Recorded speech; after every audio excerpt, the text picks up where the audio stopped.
A ceasefire between Israel and Lebanon's Hezbollah has taken effect as part of a deal proposed by the U.S. to end more than a year of hostilities. The conflict, ignited by the Gaza war last year, has wreaked havoc on both sides. Let's take a closer look at the costs of the conflict so far. At least 3,768 people have been killed in Lebanon and 15,699 wounded since October 2023, according to Lebanon's health ministry. Those figures do not differentiate between Hezbollah fighters and civilians. The vast majority of casualties were inflicted after Israel went on the offensive in September.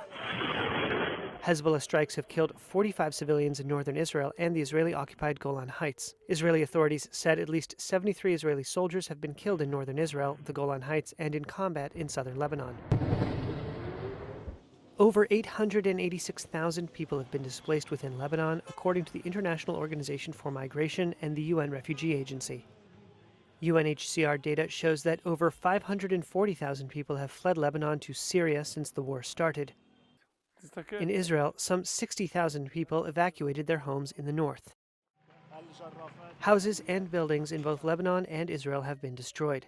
In Lebanon, the cost of damage to housing is estimated at $2.8 billion, with tens of thousands of houses in ruins. A World Bank report also estimated agricultural losses of more than $1.1 billion as crops and livestock have been destroyed and farmers displaced.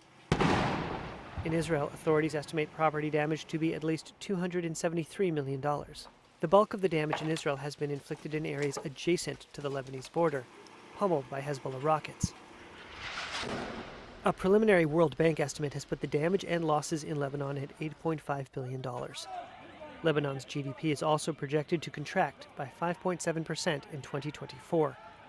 Tourism and hospitality, which are key contributors to Lebanon's economy, have been hit hardest.